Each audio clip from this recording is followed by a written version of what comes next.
c'è un bel po' di stampa, penso che non abbia difficoltà per le riprese dell'immagine. Dal momento che stasera l'avevi fatto programma non si faccia più. Però vorrei pregarvi di evitare il flash, che disturba un po'. Per il verbale le sue generalità, dottore Baudo. Baudo Giuseppe, Nato a Militello, Marco Catania, il 7/6/1936. Residente? Residente in Villa Chiusa a Militello. Vuole leggere la dichiarazione di assunzione di responsabilità in ordine alla testimonianza? La responsabilità morale e giuridica che assumo con la mia deposizione mi impegno a dire tutta la verità e a non nascondere nulla di quanto è a mia conoscenza. Ascolti le domande del pubblico ministero, che può procedere. Dottore, in data 2/11 del 91 è stata distrutta la sua villa di Santa Tecla. Lei in precedenza ha subito altri attentati o danneggiamenti in danno di immobili nella sua disponibilità? Sì, esattamente presso una proprietà di mio padre, che adesso purtroppo è diventata mia dopo la sua morte, a Militello, un tentativo di incendio ma che abortì perché il controvento piegò le fiamme in direzione opposta all'abitazione e quindi non avvenne niente, però fu regolarmente denunciato come tentativo. E un altro di lieve entità, sempre a Santa Tecla, davanti all'abitazione, davanti a una giara che era posta in un angolo. Ricorda l'epoca approssimativamente di questi fatti? Io penso l'89, mi pare, è vicino nel tempo, adesso non saprei dire il giorno. Gli episodi di cui ha detto sono stati più o meno nello stesso arco temporale? Sì, praticamente sì, è passato poco tempo. Lei ha mai ricevuto telefonate, minacce o richieste comunque di natura estorsiva? Assolutamente no, nessun tipo di minaccia, nessun tipo di telefonata, nessun tipo di abbordaggio in qualunque modo. Per quanto riguarda la villa di Santa Tecla, lei ha mai dato incarico ad alcuno, comunque si è interessato lei personalmente per la vendita della stessa? Ma io non ho mai voluto vendere la casa di Santa Tecla. Prima dell'attentato, sì. Assolutamente no, perché rappresentava un bene di famiglia al quale ero particolarmente affezionato e non ho assolutamente avuto mai intenzione di venderla, né ho avuto trattative per la vendita.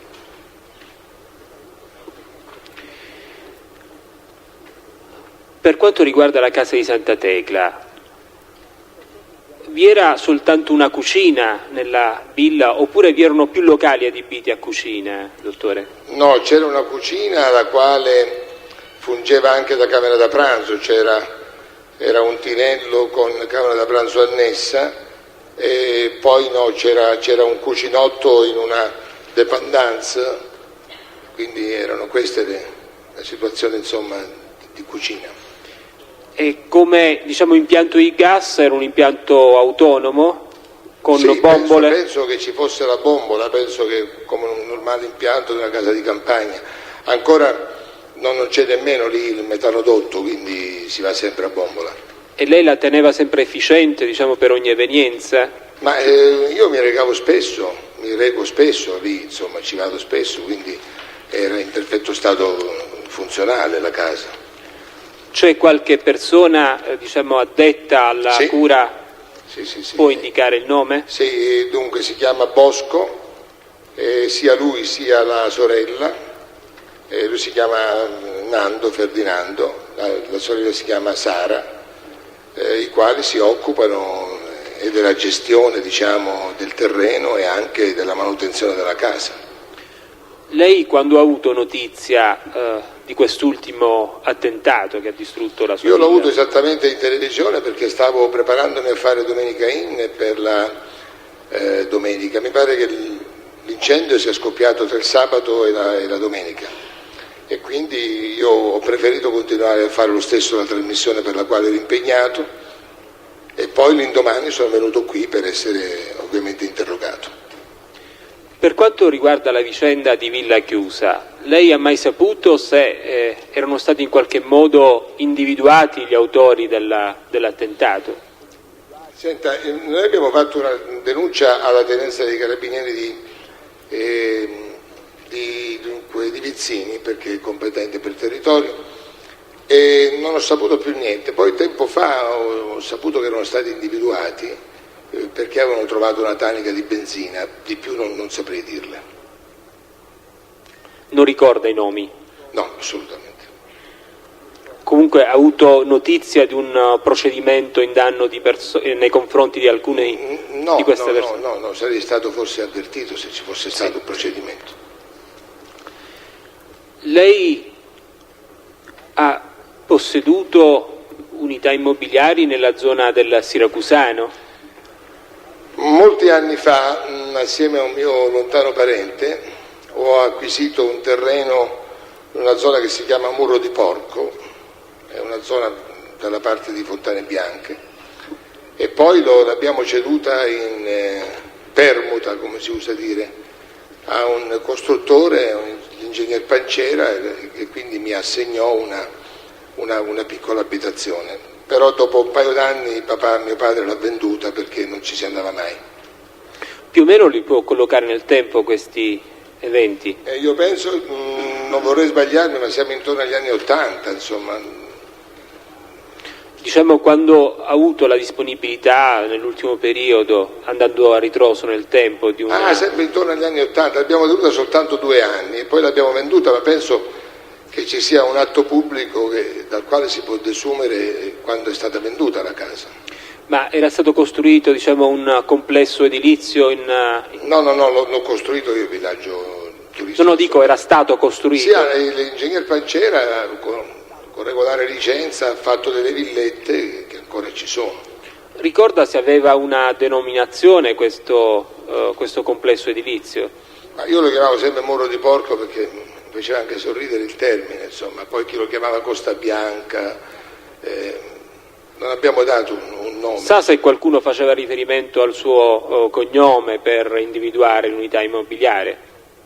Ma sai, è inevitabile, essendoci un personaggio noto, magari si fa riferimento al personaggio noto per indicare l'insieme del complesso edilizio, insomma.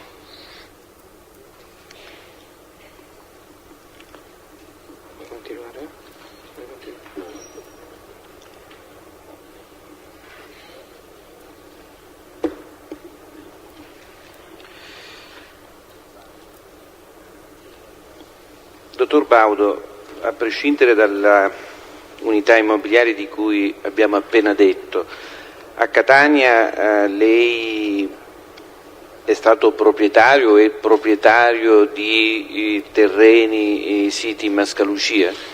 Esattamente, assieme a un gruppo di soci che posso indicare, sono i fratelli Calcara, il signor Grasso, e siamo in 5 perché i fratelli Calcara sono dunque Antonio, Oreste e Gianni, Grasso, e siamo in 5 esattamente, sì. Questo signor Grasso che attività svolge? Ma è un amico dei signori Calcara, penso che sia un operatore commerciante, insomma. Ecco, vogliamo specificare di che cosa si tratta esattamente? Del complesso? Sì. Dunque noi abbiamo comprato una villa dei primi del Novecento dall'avvocato mi pare Savarese, se non sbaglio, e accanto c'era un terreno che si poteva sfruttare dal punto di vista edilizio e quindi hanno fatto una regolare domanda di licenza e sono stati fatti degli appartamenti, alcuni sono stati venduti, altri no. Comunque io mi sono occupato molto marginalmente della cosa, l'amministratore unico era il dottor Mughini, che gestiva appunto la società. Come si chiamava questa società?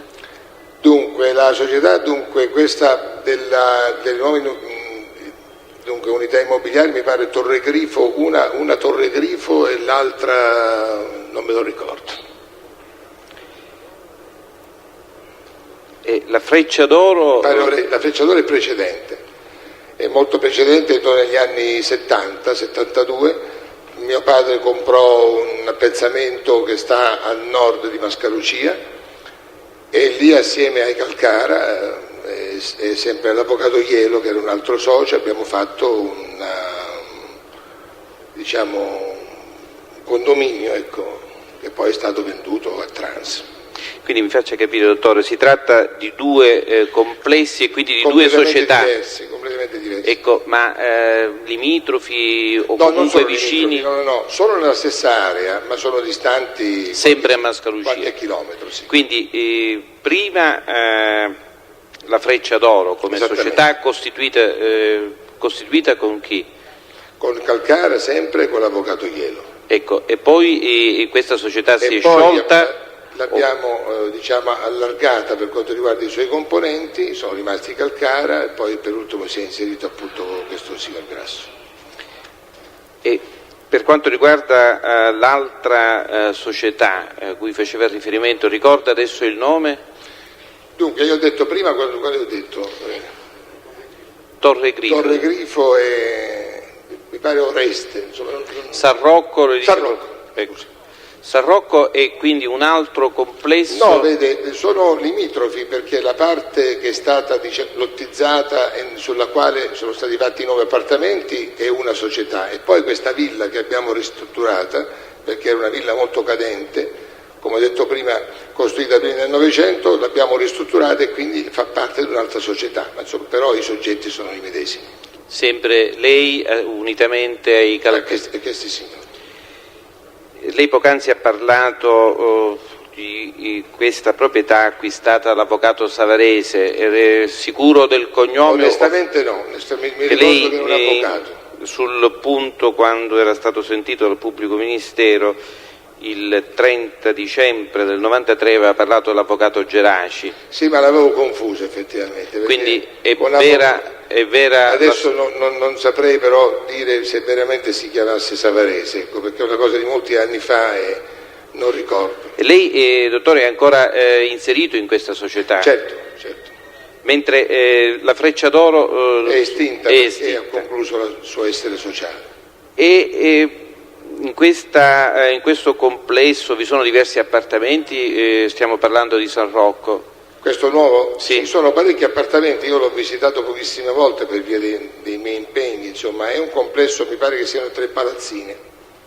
3 palazzine che sono state poi cedute in parte a estranei. Sono state vendute a cittadini che l'hanno cittadini. È una parte ancora. E lei continua a esserne proprietario di alcuni? Ma no, è indivisa la proprietà perché la società ancora esiste, non avendo concluso il suo, diciamo, scopo economico, insomma, la vendita di tutto. Ecco, innanzitutto l'imprenditore che si è occupato della costruzione di questi complessi chi è? Ma ha fatto tutto Calcara perché essendo un architetto, essendo anche lui che ha redatto il progetto, è stato anche direttore dei lavori.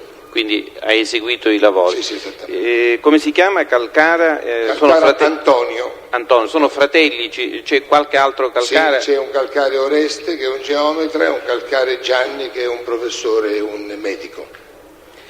Dottore, lei ha avuto interessi economici in altre attività a Catania, oltre queste 2 società? Ma no, di rilevante importanza no, altre attività no, assolutamente, oltre alla mia casa a Santa Tecla di cui abbiamo parlato, a questo complesso della Freccia d'Oro e poi... Non ho capito, Santa Tecla ha detto o ho capito male? Santa Tecla, la casa di cui... ecco, la casa. E poi nessun altro tipo di attività in Catania. E poi questa casa di cui parlava lei, quella di Muro di Porco, che è stata venduta. Ecco, per quello che le risulta nel corso della esecuzione e dei lavori relativi alla costruzione di questi 2 complessi, sia il San Rocco che l'altra società, cioè la Freccia d'Oro, ricorda se avete avuto dei fastidi? Il concetto credo che non sia necessario. Lo capisco ecco. Benissimo. Sinceramente io non ho mai seguito personalmente l'esecuzione delle opere, però Calcara, cui spettava questo compito, non mi ha mai parlato di fastidi, di preoccupazioni, tutto abbastanza chiaro.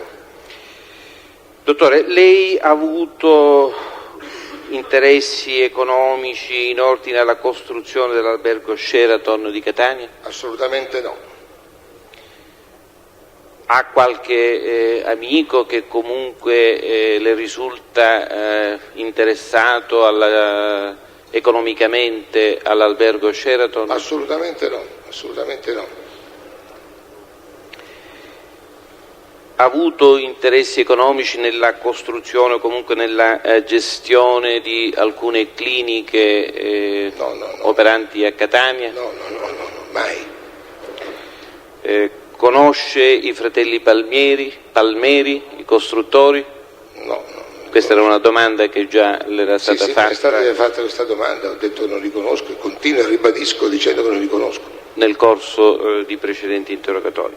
Lei si è fatto un'idea di quello che può essere stata la causa di questo incendio? Cioè, le voglio chiedere, ha avuto modo di scambiare opinioni con amici, con persone che comunque... Sinceramente è chiaro che ne ho parlato, ho tentato di interpretare, di cercare di capire, insomma, non ho trovato un rapporto di causa-effetto immediato perché, ripeto, c'erano stati quei due incidenti di lievissima entità cui non era seguito nessun tipo di avvicinamento, come si diceva prima, e quindi quando è scoppiato tutto onestamente l'avevo messo in relazione a un altro fatto che era accaduto a Domenica Inn. Mi ero occupato di un fatto di faida calabrese e siccome la reazione era stata molto violenta pensavo che ci fosse un rapporto con quell'evento. Ecco, vuole precisare il contenuto della trasmissione con riferimento all'episodio e anche le reazioni cui lei stava accennando?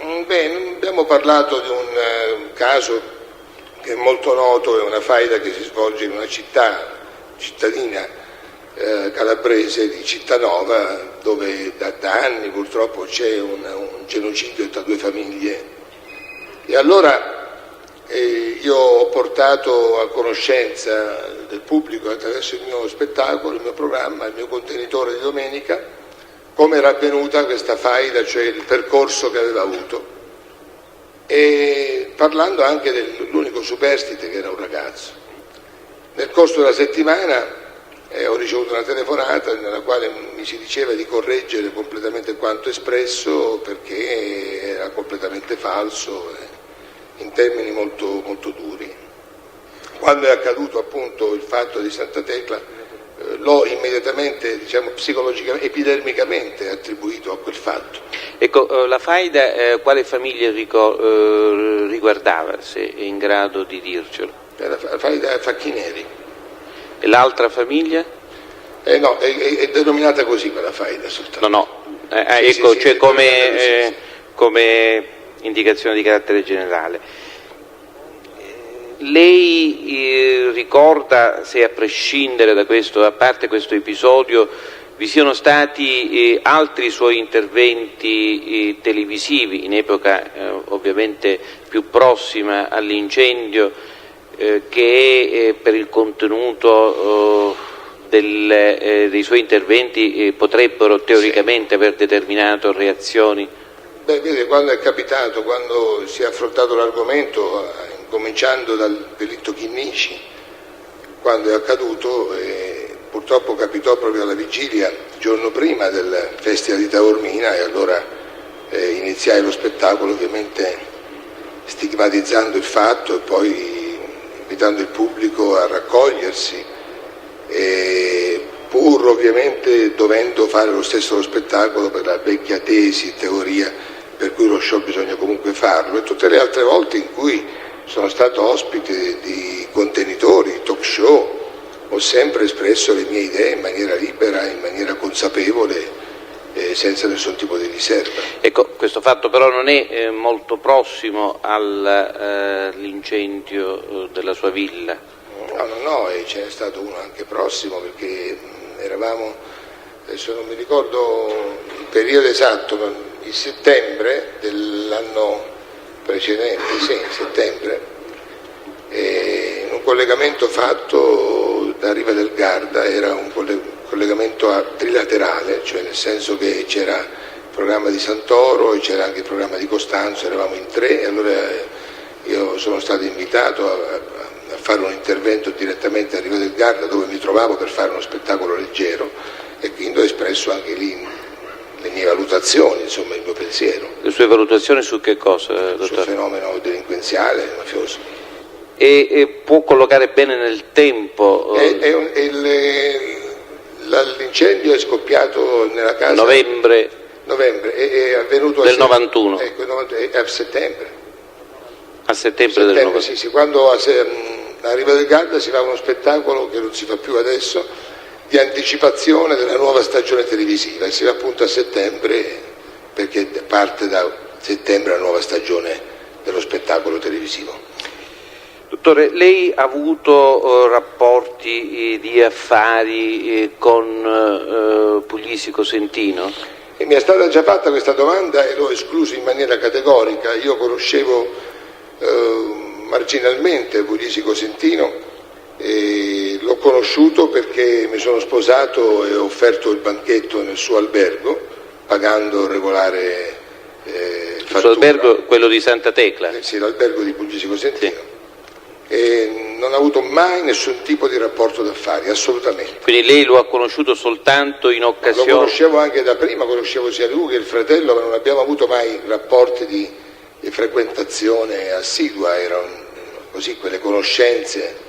Devo dire una cosa, che quando ebbe intenzione di comprare una casa a Santa Tecla, lui si adoperò perché conoscessi dei mediatori quali potessero aiutarmi per trovare una casa che poi ho trovato. E la casa di Santa Tecla quando venne acquistata?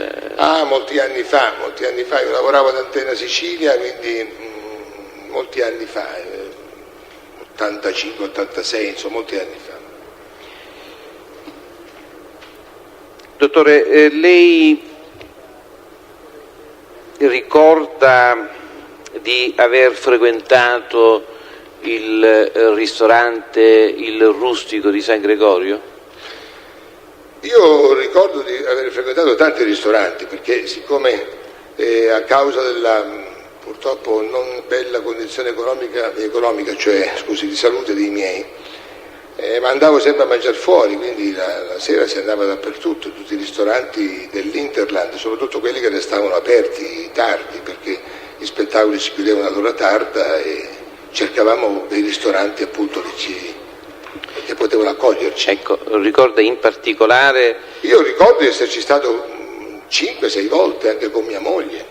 Ecco, ricorda, le conosce il titolare del ristorante? No, non lo conosco, ma lo conosco fisicamente, perché vede, noi facciamo un mestiere che ci porta a conoscenza di migliaia di persone che frequentiamo epidermicamente, stavolta questo ristorante, domani un altro ristorante, cioè non è che stabiliamo rapporti di amicizia con i ristoratori, sono ristoratori e basta. Le faccio questa domanda perché probabilmente, come avrà appreso dalla stampa, vi è l'indicazione di un collaboratore di giustizia che riferisce di suoi incontri o di un suo incontro con un personaggio Presidente, imputato. c'è opposizione alla domanda, e la domanda, le dico, il problema se posto, sono l'avvocato Catania Milluzzo, il problema se posto altre volte, abbiamo detto che questo tipo di, mi pare che sia anche il pensiero condiviso della Corte, che fare la domanda riferendo il contenuto di una precedente dichiarazione finisce col nuocere alla sincerità. Modifico la domanda. Grazie, dottore. Modifico la domanda. Dottore, allora devo senza preamboli scendere nel merito. Lei ha mai conosciuto Mangion Francesco? No, mi è stata fatta questa domanda da un suo collega, anche da lei forse, se non ricordo male. Sì, no, l'ho interrogata, ma il Mangion non le avevo chiesto. Di no. E ovviamente allora sono costretto a rifarle alcune domande che già le avevamo fatto. Se conosce, mai avuto incontri con Aldo Ercolano? No. Né con Marcello D'Agata? No. Suppongo. Lei, dottore, conosceva l'attore Franco Franchi? Franco Franchi come no? Ha avuto modo di incontrarlo qui? Franco Franchi l'avrò incontrato nella mia attività di attore, di presentatore almeno 100 volte. Ecco, le chiedevo, ha avuto modo di incontrarlo a Catania o a Palermo? No, l'ho incontrato a Palermo, Catania mai. L'ho incontrato a Palermo moltissimi anni fa assieme a Ciccio Ingrassia, il suo partner, siamo andati a cena insieme, ma poi ho conosciuto anche, si festeggiava gli anni della mamma, una volta mamma di Franco, e mi portò ad assistere alla festa in onore della mamma che era vicino Palermo. Ecco, ricorda se in occasione di questo siete andati fuori al ristorante con Franco Franchi a Palermo o è stato un incontro? Io penso che quando siamo andati a mangiare con Franco Franchi, siccome Franco Franchi preferiva avere una corte di amici e di ospiti, saremmo stati in 50 ogni volta perché preferiva queste cose luculiane, insomma. Ecco, ricorda, per quello che appunto sono i suoi ricordi, chi fosse presente tra le persone che lei ovviamente... Delle persone attorno a Franco Franchi conoscevo soltanto Franco Franchi. E Ciccio Ingrassia. E Ciccio Ingrassia è il fratello di Franco. Lei dice c'erano una cinquantina di persone. Ma ogni volta lui amava molto queste cose, diciamo, collettive, numerose. Ecco, lei sa collocare nel tempo la data di questo... Dottore, si risale la cosa moltissimo. Magari con qualche sua trasmissione, facendo il rapporto... No, perché non ho fatto programmi a Palermo, quindi avrei una memoria subito indirizzata verso... O comunque a Roma. No, a Roma no. A Roma no, perché Roma veniva ospite dei miei programmi. No, le chiedevo appunto per individuare bene la data di rapportarlo eventualmente questo incontro. Senta, questa cena con Franco Franchi risale almeno a 20 anni fa. 20 anni fa, cioè 70... 20 anni fa, sì, 20 anni fa, perché poi non ci siamo più incontrati a Palermo, lo vedevo a Roma quando veniva ospite dei miei spettacoli. Lei ha mai conosciuto il principe Calvello di Palermo? No. Ne ha sentito parlare? Non ne ho sentito parlare, l'ho letto sulla stampa, recentemente avrei conosciuto questo principe anch'io, a quanto pare. Non ho avuto il piacere. Dottore, ha avuto rapporti di affari con imprenditori catanesi, dico, al di là degli episodi che... Esattamente, con Aldo Papalia, l'ho dichiarato nel corso... Io stavo parlando di imprenditori che si occupano di edilizia, comunque... no, di edilizia no. Di altri... Assolutamente di edilizia no. E allora stava dicendo... Ho avuto un rapporto con Aldo Papalia, un personaggio che conosco da moltissimi anni, un personaggio che si muoveva comunque nel campo della moda e mi chiese un aiuto perché lo aiutassi appunto a sviluppare la sua attività avendo delle rappresentanze di stilisti famosi. E allora abbiamo fatto una società presso il notaio Attaguile, la cosa è durata un paio d'anni. Poi, siccome non potevo curarla personalmente e sinceramente era al di fuori della mia attività, non potevo occuparmene, consensualmente siamo stati da notaio Attaguile e abbiamo sciolto il rapporto societario completamente. Ecco, dottore, vogliamo collocare nel tempo, se ce la facciamo, a ricostruire innanzitutto l'inizio di questi suoi rapporti, di questa sua conoscenza. Io penso che sia intorno agli anni 85, faccio un riferimento perché nell'87 sono passato alla Fininvest, è stato un po' precedente, insomma sono quegli gli anni. 85.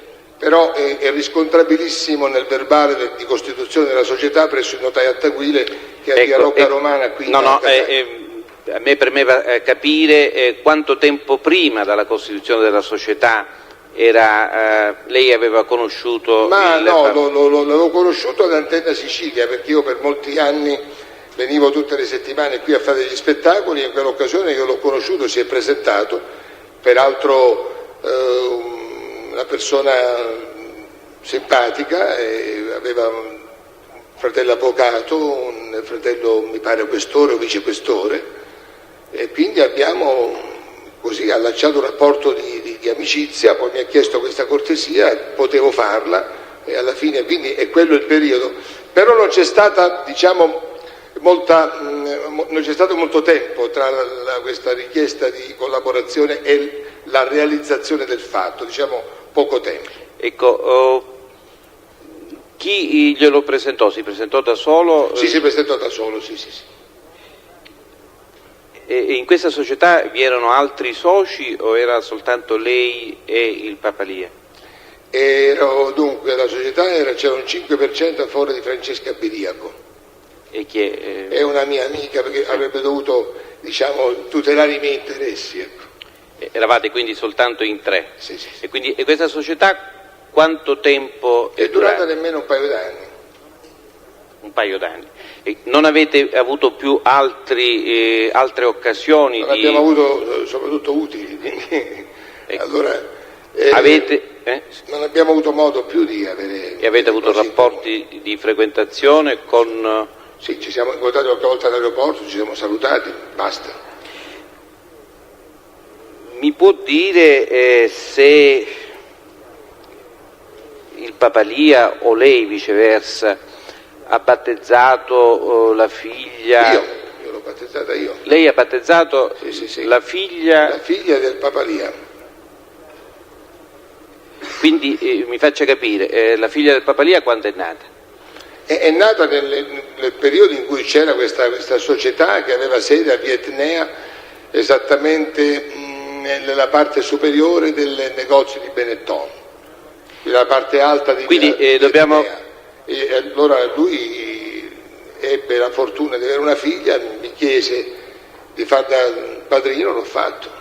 L'abbiamo fatto insieme, anche non potendo dal punto di vista ecclesiale non farlo, perché essendo una coppia separata c'erano delle difficoltà. La sua o La mia, io sono separato. E quindi Divorziato, anzi, per dire la verità, sono quindi sostanzialmente, dottore, se volessimo meglio come dire, individuare i tempi, lei ha conosciuto Papalia attraverso un'occasione vuole tutti i break, cioè ecco, come si dipana la storia. Sì. Allora io conosco Papalia perché frequento Antenna Sicilia, si stabilisce un rapporto di amicizia, il Papalia svolge l'attività nel campo della moda, mi chiede una collaborazione e io non sono alieno dal dargliela per aiutarlo in qualche modo. Costituiamo questa società, poi c'è l'evento natalizio, diciamo, della bambina, dopo si scioglie la società dallo stesso notaio a Tagüile che l'aveva costituita. Lei conosce, anche questa è una domanda che le è stata sicuramente già fatta, lei conosce Torre Alberto? Ho detto di no quando mi è stata posta questa domanda, ribadisco il no.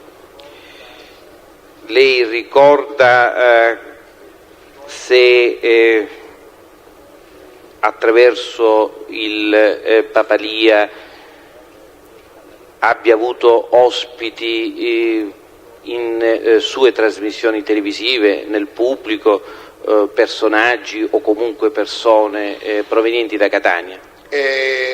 Quando sono stato interrogato mi è stata fatta questa domanda, mi è stato chiesto anche una registrazione per individuare eventualmente tra il pubblico personaggi che interessavano la giustizia e io ho consegnato le cassette dello spettacolo. Ecco, comunque lei ha avuto modo di visionare? Io ho visionato, era una platea di 1000 persone, eravamo esattamente a Cinecittà, una platea molto numerosa, era assolutamente indecifrabile, indefinibile l'eventuale personaggio infiltrato oppure invitato. Invitato, no. Le chiedevo un po' qual è il meccanismo, cioè se un suo amico di Catania le telefona o comunque incontrandola le chiede la cortesia di avere ospiti in una sua trasmissione un suo amico, qual è l'iter che io penso che se è un mio amico, ma anche un catanese, anche se non è un mio amico, sì, e mi dice, e anche se non è catanese, e mi dice, le chiedevo per Catania, ma tanto per specificare, e mi dice io posso partecipare a un programma, se il posto glielo si può dare, sai, è aperto a tutti, noi non facciamo pagare, i telespettatori sono i nostri padroni, fino a quando c'è posto entrano. Ecco, no, allora le chiedo più specificatamente, dico, ricorda se il Papalia Questo non lo ricordo assolutamente, ma avrebbe potuto anche farlo, e io non avrei fatto niente di eccezionale concedendo un biglietto d'ingresso.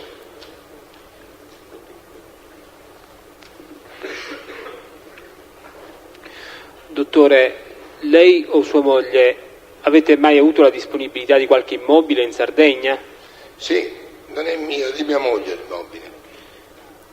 E può dire la località? La località è Torre delle Stelle, si trova esattamente nel comune di Mara Calagonis, vicino a Villa Simius, a 25-30 km da Cagliari. Ricorda se sono stati compiuti atti di danneggiamento? È stato compiuto un atto di danneggiamento molto lieve, al quale onestamente abbiamo dato poca importanza perché hanno messo dello schiumogeno sull'allarme e hanno tagliato i fili del telefono. Abbiamo fatto anche in questo caso regolare denuncia, però ci ha dato la sensazione di una ragazzata. Non mancava nulla all'interno? No, in casa c'erano quei suppellettili di una casa di vacanza, comunque non mancava nulla. Ma era stato messo così un po' tutto a soqquadro oppure... No, a soqquadro no.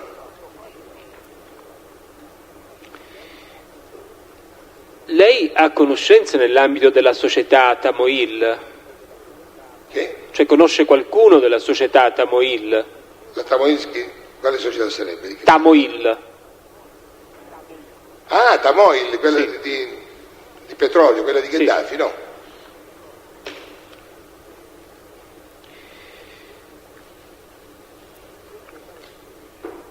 Lei ricordava l'occasione in cui Aldo Papalia le aveva proposto di costituire una società? È capitato in qualche altra occasione che il Papalia ebbe a proporle degli affari?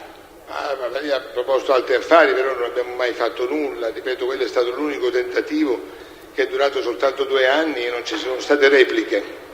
Può indicare qualcuna di queste proposte, se le ricorda? Non ricordo perché sa, quando poi si interrompe un'attività societaria, in genere non si ha voglia di ripercorrere lo stesso sentiero, la stessa esperienza, appunto perché se si è rotto, si è rotto. Lei ha mai conosciuto tale Marchese Lorenzo? Marchese? Lorenzo. No, un altro nobile. Come? Un altro nobile. No. No, Ah, non Marchese credo. Lorenzo, pensavo un marchese. No.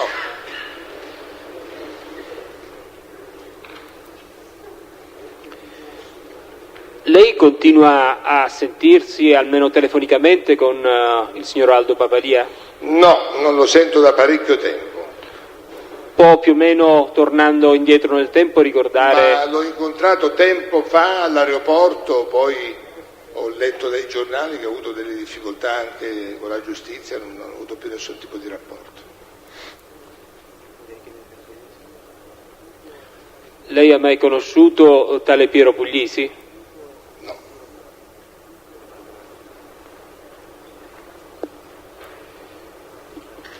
Dottore, l'ultima domanda. A proposito della sua presenza in quelle 5 volte, 4 volte che ha indicato al ristorante Il Rustico, lei ricorda con chi si accompagnò in quelle circostanze, oltre sua moglie? Lei ha accennato... Dunque, un paio di volte addirittura con mia moglie, qualche volta, le altre volte con attori, con giornalisti, sempre di Antenna Sicilia, perché alla fine degli spettacoli stavo sempre solo e quindi chiedevo anche loro la compagnia perché andassimo a far cena insieme. Grazie. Parte civile? Naturalmente, allora, domande lei? difensore degli imputati. Deve attivare il microfono. Non si sente nulla, avvocato? Si sente ora? Bravissimo.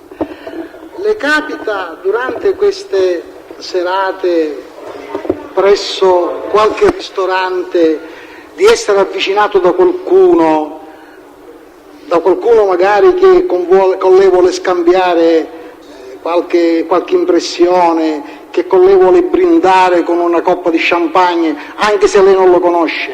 Ma questo capita sempre. È bene che ci capiti peraltro, perché se invece passiamo ignoranti significa che non funzioniamo. Se il pubblico ci riconosce e ci invita a bere qualcosa, non è che facciamo l'analisi logica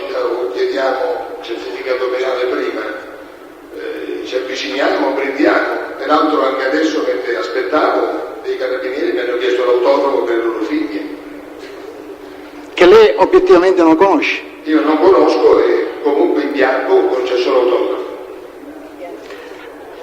Scrivendo nell'autografo il nome delle figlie?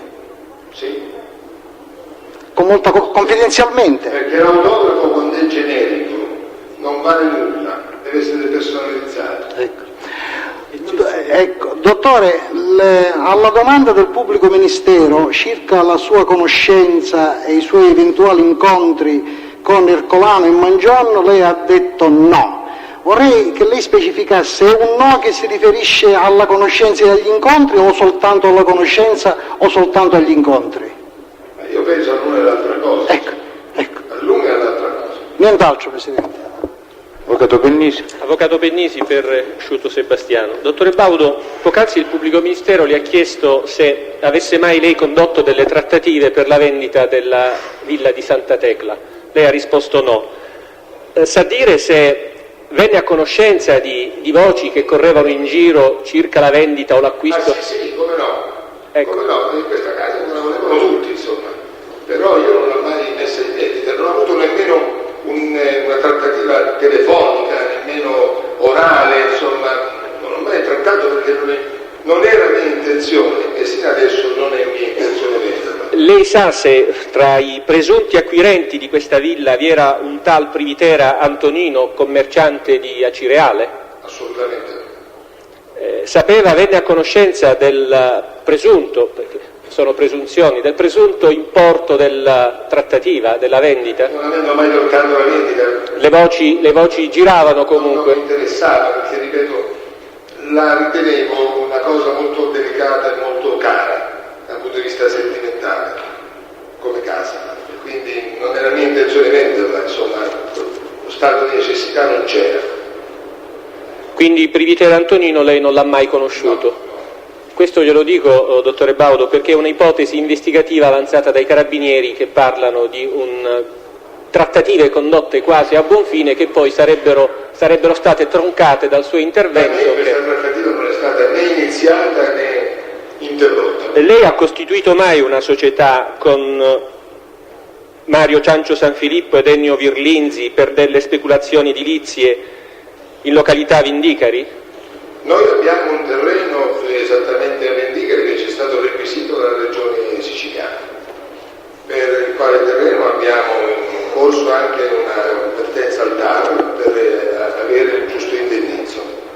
Volevamo fare un villaggio turistico residenziale perché la zona era molto bella, abbiamo avuto dei contatti con la Robinson, una società turistica tedesca, la quale avrebbe investito molto, soprattutto nell'indotto, avrebbe fatto lavorare molti cittadini di Noto. La cosa si è bloccata, poi c'è stato questo atto da parte della regione siciliana e quindi la cosa è finita. Subì delle interferenze, delle pressioni da parte di organizzazioni criminali a proposito di questa speculazione? No. Lei poc'anzi ha detto di non essersi mai incontrato con quei personaggi che sono stati indicati dal pubblico ministero prima e dal professore Siracusano dopo. Si è mai intromesso per far cessare delle attività estorsive nei confronti della famiglia Puglisi-Cosentino? Quale potere potevo avere io? È una domanda, lei comprende il perché della domanda? E tra l'altro una persona con la quale, come ho detto prima, non avevo dei rapporti di frequentazioni e di affari, era un conoscente, io ero a cavaliere sopra rispetto al suo albergo, perché avrei dovuto intervenire, quando mai sarebbe permesso lui di chiedere a me un intervento in tal senso? Ha mai conosciuto un acese a nome Sciutto Sebastiano? No. Inteso anche Nuccio Iacitanu? Assolutamente no. Nuccio Coscia? Assolutamente no. Né le sono mai pervenute pressioni, intimidazioni da parte di questa persona no. O riferite a questa persona? No. Ritorniamo per un momento alla sua trasmissione televisiva Domenica In. È la trasmissione, se non erro, del 27 ottobre del 91 e si parla della faida dei Facchineri, l'altra famiglia è degli Albanese se non sbaglio. Sì. Dopo quella trasmissione lei ricevette delle telefonate da parte di qualcuno che... L'ho detto prima,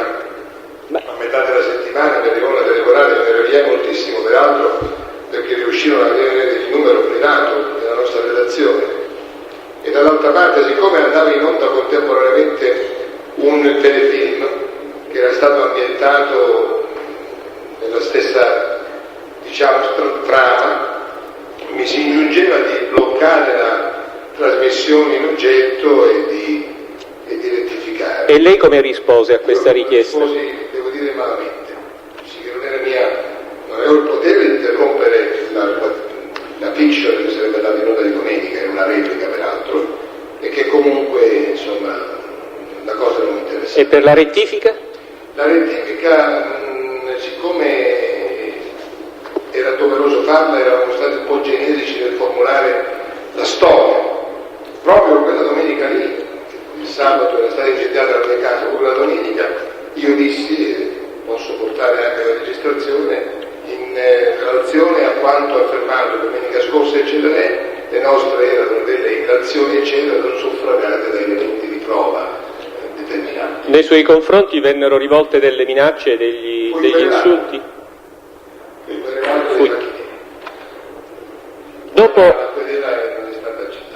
Dopo l'attentato alla sua villa, lei si recò immediatamente sui luoghi? Sui luoghi? Certo, sono arrivato lunedì mattina. Entrò all'interno della villa? Ma devo dire che il dolore era così grave che non sono nemmeno entrato, visto che era tutto stesso.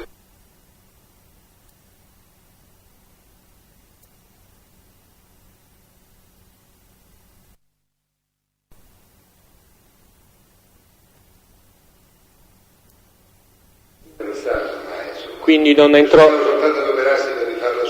non fece un'ispezione assieme alle forze dell'ordine a qualcuno dei vari locali? Devo dire che sono stato accolto da un numeroso gruppo di forze dell'ordine che erano i convenuti, abbiamo visto che c'era poco da analizzare,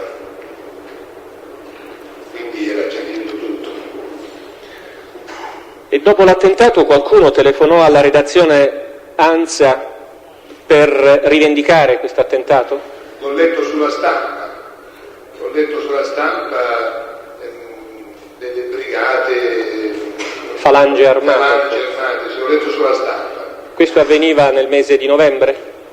Mi pare subito dopo l'attentato. Subito dopo l'attentato. Non ho raccolto peraltro nemmeno i dossier stampa di quel periodo, però ci furono queste telefonate e sono state riportate dalla stampa. Grazie dottore, nessun'altra domanda. Avvocato Grasso, difensore di Sciuto. Sempre in merito all'episodio della telefonata che lei ricevette per la trasmissione Bambino in fuga, io desidererei sapere questo. Il tono dell'interlocutore era sereno, tranquillo, minaccioso? Altro che sereno. Perfetto. Lei ricevette però 2 telefonate, una il martedì e una l'indomani sera, dello stesso interlocutore. E lei ha riconosciuto la stessa voce? Onestamente, sa, al telefono non è che si possa individuare perfettamente la voce. Certo apparteneva al gruppo familiare che era stato toccato dal servizio che avevamo fatto. Solo l'ultima domanda, che accento aveva questa voce? Se lei può. Certo non era responsabile. Grazie. Presidente, prego. Chi interviene? Avvocato Reina? Sì, avvocato Reina. Stia comodo.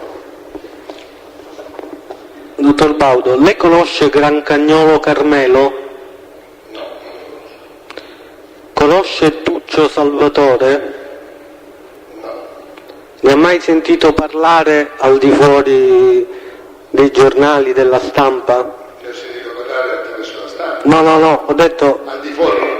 non ha mai sentito questo nome. Grazie. Avvocato Catania? Sì. Dottor Baudo, prima dell'attentato del 91, lei ha avuto a subire altri attentati a cose di sua proprietà, a beni mobili o immobili o proprietà? No, io ho subito un tentativo di rapimento. Quando?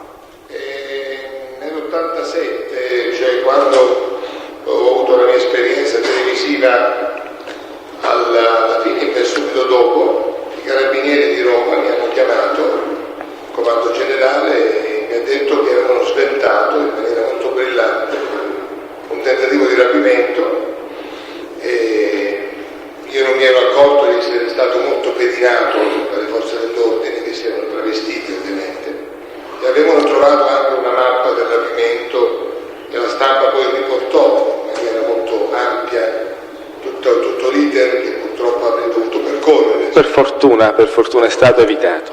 Ed eravamo nell'87. Non ricorda che potrebbe essere l'87. non ha importanza. Non ricorda che nell'89 la stessa villa, questa che poi fu quasi distrutta nel 91, ebbe a subire un attentato con danni certamente. Abbiamo detto prima. Forse io ero assente probabilmente. E ebbe a subire anche nello stesso periodo un attentato a un agrumeto di sua proprietà in alto. Abbiamo detto anche questo. Perfetto. Allora ebbe a fare delle ipotesi come quelle che ha fatto adesso rispetto all'attentato della villa, cioè cercò di in qualche modo, siamo sul piano delle supposizioni, per quello che vale. Ma vede, in genere quando si è vittime di fatti del genere ci si chiede perché. Cioè è naturale. E allora si aspetta sempre il dopo, no? Perché dopo, infatti, come giustamente mi è stato chiesto, che cosa è venuto dopo, se c'è stato qualche fatto estorsivo, se c'è stato qualche lettera, qualche tentativo di incontro, questo non è avvenuto, non è assolutamente avvenuto. Senta, precedentemente a questo secondo e più grave attentato, alla villa di Santa Tecla, nel comune di origine suo, dei suoi genitori, che è Militello, mi pare, lei ha avuto modo di subire minacce oppure di rifiutare favori, richieste di favori? No, onestamente no, non mi sono stati chiesti favori, quindi non li ho potuti nemmeno rifiutare. Nell'ambiente invece catanese, in quello stesso periodo, poco prima dell'attentato, lei è stato fatto destinatario di richieste di favori? Io non posso fare favori che non attengono alla mia attività. Al massimo posso ascoltare una cassetta che mi viene presentata con la voce di un cantante. Questo mi capita quasi tutti i giorni. Sono sempre avvicinato da genitori o da figlie o da mamme che hanno sempre una cassetta e mi dicono: chi c'è la voce più bella del mondo, la prego, l'ascolti, mi aiuti. Qualche volta... Meno male che non la sente Alba Parietti per ora. No, era una battuta. Alba Parietti, la cassetta non mi è piaciuta. Appunto. Andiamo avanti, dottore Bava. Allora, io quando posso aiuto. Non a caso ci sono dei cantanti siciliani bravi, perché oggettivamente bravi, che hanno partecipato a Sanremo con pieno merito, perché erano dei valenti artisti. Anche quest'anno, al prossimo festival, ci sono ben 3 artisti siciliani. Ma non è un fatto di favore, è un fatto di meritocrazia. Perfetto, quindi lei è solo retorica a questo punto della domanda, lei non ha ricevuto, è implicito da quello che lei ha detto, però le chiedo di essere più esplicito, non ha avuto richieste di favori rifiutati, insomma. Assolutamente no, e ripeto, gli unici favori che non sono favori. Tra virgolette, potrebbero essere questi. Grazie, dottor Baudo. Altre domande? Altri interventi? Avvocato Basile. Dottore Baudo, chiedo scusa, ha mai sentito parlare o conosciuto Palazzolo Salvatore o Pagano Antonino? Scusi, no. Non c'è stata mai nessuna occasione nel periodo precedente al 1981, il periodo dell'attentato alla villa di Santa Tecla, di conoscere queste persone? Nell'81? Del 91? No. Va bene, grazie. Presso? Avvocato Strano. Dottore Baudo, lei ha motivi, a parte il procedimento in corso oggi, per escludere che l'attentato alla villa sia dovuto a quella trasmissione di Domenica In che lei ha ricordato? Ha dei fatti per dire che quelle telefonate non ebbero un seguito? Io inizialmente, devo dire la verità, ho pensato a una concatenazione diretta, poi i fatti nuovi che sono emersi, dei quali stiamo discutendo oggi, mi hanno mostrato una strada, una pista che è completamente diversa. Io sono qui come spettatore, parte offesa. Da parte lesa e come Certo, dico, ma escludendo, io l'avevo detto questo, a parte i fatti relativi al procedimento in corso oggi, lei ha altri fatti o motivi per escludere che l'attentato possa essere in relazione a quella trasmissione? Non posso escludere perché siamo sul piano delle ipotesi, le ipotesi sono sempre delle opinioni, e le opinioni sono tutte possibili e accreditabili, poi devono essere verificate dalla realtà, dalla praticità. Infatti, le avevo domandato se aveva fatti. No, grazie. Il pubblico ministero penso possa concludere il suo esame. Dottore, lei ha accennato ad un rapimento che fu sventato dai carabinieri a Roma o in altra parte del territorio? Roma. Nella mia casa di Via della Vite 101. Ecco, cosa seppe di quel rapimento? Non ho saputo nulla, soltanto una gran paura, perché sono stato chiamato dal comandante generale dell'Arma, il quale mi ha offerto un caffè e mi ha detto non si metta paura perché ormai la cosa è finita. Abbiamo saputo di un tentativo nei suoi confronti, sa che in quel periodo, quando c'erano questi ingaggi televisivi sulla stampa, si pubblicavano tanti miliardi, e allora indubbiamente eravamo un cibo appetitoso, e quindi era stato scoperto addirittura tutto il piano, sarei stato consegnato in Ciociaria, vicino Frosinone, per poi essere ceduto ad un altro gruppo e andare sulla Sila. Ma questo mi è stato detto dal comando generale dell'Arma, e ripeto, mi ha tranquillizzato, mi ha detto che già da 15 giorni mi stavano pedinando, infatti sapeva tutti i miei spostamenti e non mi ero accorto di nulla. Ma furono fatti a lei nomi sumandanti o comunque No, sui non possibili... mi rifeci il comando, no, non mi rifeci il comandante. No. Si è fatto mai un processo per questa... Non si è fatto il processo per questo tentativo. Quindi, voglio dire, si è trattata di un'indicazione confidenziale? No, è stata una diciamo, comunicazione ufficialissima. No, dico, i carabinieri avevano avuto un'indicazione confidenziale? Indubbiamente attraverso questa indicazione confidenziale poi avevano provveduto a un sistema, diciamo, di protezione nei miei confronti. Io so che c'erano dei falsi furono trovate tracce? Hanno trovato la mappa degli spostamenti, ecco, questo va detto. Lei ebbe a parlare con il comandante generale dell'Arma dell'epoca, chi era? Non me lo ricordo, mi ricordo soltanto che è di Lecce. Di Lecce. Questo fatto è stato poi ripreso dalla stampa? Come no, in maniera molto ampia, a titoli a tutta pagina sulla stampa. Lei conosce il titolare del rifornimento Agip che è situato ad Ognina prima del motel Agip? No. Non lo conosco, so dov'è. Ha mai fatto benzina No, benzina non l'ho fatta, andavamo a mangiare i cornetti una volta quando avevo 15 anni. Andavate a mangiare? I cornetti, i panzerotti la mattina, perché li facevo quando avevo 15 anni però. Quindi non ha avuto poi modo di conoscere. No.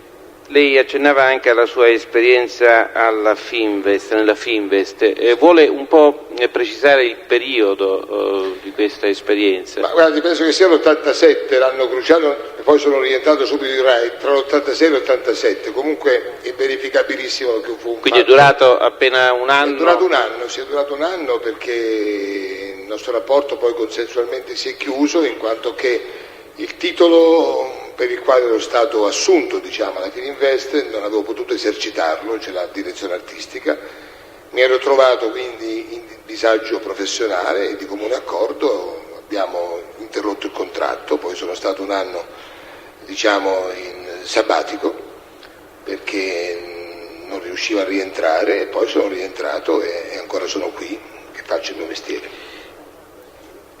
Dottore, l'ultima domanda. In merito alla trasmissione televisiva di cui abbiamo detto, andata in onda qualche tempo prima dell'attentato alla villa, Vuole sinteticamente, al di là di quello che ha già detto, dire il contenuto del suo intervento? Ma io mi ricordo che io ero solo in teatro a Riva del Garda e c'erano dei collegamenti, perché era trilaterale, come ho detto prima, la trasmissione, c'era anche un collegamento con la piazza di Capodorlando, perché c'era il fenomeno estorsivo dei commercianti che erano vittime appunto di questo reato, e allora mi fu chiesto qual era la mia, ma non era la prima volta che questo era accaduto, perché anche dopo il secondo tentativo, attentato piccolo, insomma, Santa Tecla, nelle varie trasmissioni, quando sono stato chiamato da Costanzo e da altri, avevo sempre espresso il mio pensiero negativo nei confronti del fenomeno criminoso, e peraltro l'auspicio che finalmente questo nostro territorio, questa nostra Sicilia, ma questo l'ho fatto anche giorni fa, trovi la forza di tornare ad essere un'isola Felix, ecco. Ha fatto nel corso della trasmissione riferimento a nomi, a organizzazioni particolari? Non ho indicato nomi, il fenomeno colpisce nella sua genericità tutti noi, e non ho fatto nomi di colpevoli, di presunti colpevoli, di responsabili, ho soltanto analizzato il fenomeno. Grazie. Possiamo licenziare il test? Può andare, dottore, grazie. Buonasera.